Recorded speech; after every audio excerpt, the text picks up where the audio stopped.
she's not going to have babies because of climate change. We're getting handed a piece of planet. I refuse to hand that down to my child until I feel like my kid can live on an earth with fish in the water. I'm not going to bring another person to deal with that. Well, I'm just happy that the crazy line finishes here.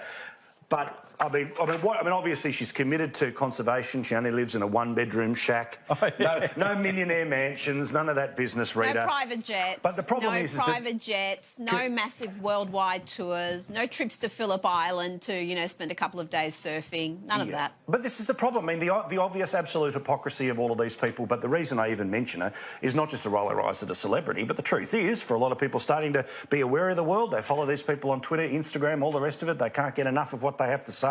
So this nonsense is being fed to millions of people. Well, absolutely, but I don't think it has that much of an impact. We saw with the US election, they were all of them, all of Hollywood, all the music industry, the models, pretty much anyone involved in entertainment, the sporting stars were backing Hillary Clinton, including Miley Cyrus, who cried afterwards when Hillary lost. How much good did it do her? Nothing. You know, people don't listen to celebrities for advice about who to vote for or how to run their lives.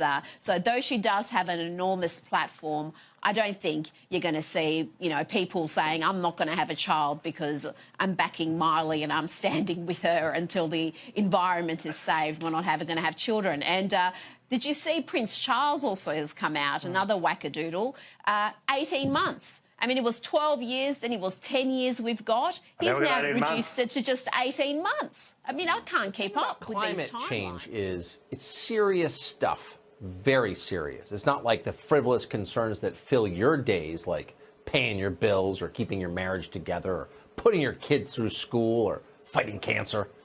Climate change is bigger than that, way bigger. It's about saving the Earth.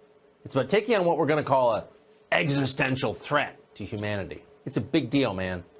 Nobody understands the gravity of climate change with quite the soul-searing intensity of freshman Congresswoman Alexandria Ocasio-Cortez.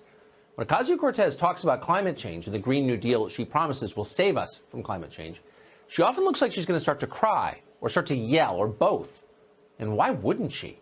It's scary as hell. Time is running out. The world is going to end in 12 years if we don't address climate change. Like, this is the war. This is our World War II. Now, you can disagree with the details of the Green New Deal she's proposing, banning cars and airplanes, for example, shutting down the entire American energy sector, rebuilding every dwelling in the United States. You can disagree with that. But what you can't question is Ocasio-Cortez's sincerity. When she talks about climate change, clearly, she really means it. Or does she? This is a man called Saikat Chakrabarty. He's Alexandria Ocasio-Cortez's chief of staff over in the Congress. He personally led the writing of the Green New Deal. The Washington Post just profiled Chakrabarty. In the interview, Chakrabarty made a stunning admission. All that stuff about the world ending, 12 years to save the planet, it was all a lie. Chakrabarty is not worried about humanity's demise. The Green New Deal has nothing to do with that. Here's what he told the paper. Quote, "The interesting thing about the Green New Deal is it wasn't originally a climate thing at all." Do you guys think of it as a climate thing? Because we really think of it as a how do you change the entire economy thing. End quote. That's about as direct as it could be. The Green New Deal is not designed to save the world. It's not about the environment at all. It's about power. Chakrabarty and Ocasio-Cortez want control of the American economy. They went looking for an issue that would justify a hostile takeover of the economy. Climate change seems scary, so they went with that. It's remarkable they're admitting this, but we shouldn't be surprised it's happening. Adults keep saying we owe it to the young people to give them hope. But I don't want your hope. I don't want you to be hopeful. I want you to panic. I want you to feel the fear I feel every day. But if they believe we will destroy Earth if we don't act drastically, shouldn't they be disabling planes, trains, and automobiles instead of using them? What hypocrites! And what broken records! Apocalyptic thinking has been around forever. The world was supposed to end on a million yesterdays, yet the left keeps resurrecting that one thought. We're all going to die. But it raises a huge question. If the left can't come up with a way to solve terror, crime, or homelessness, why should we listen to them about a problem that's the size of the earth? There were 144,000 arrests on the southern border last month. You don't want to solve that little problem? Then I'd shut up about the earth. You're in over your head. But issues are always hampered by hysteria, especially when it's delivered like a chant from a doomsday cult.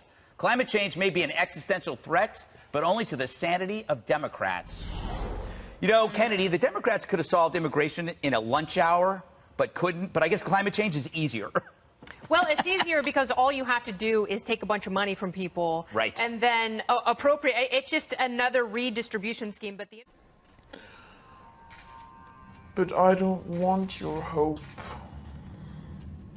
I don't want you to be hopeful.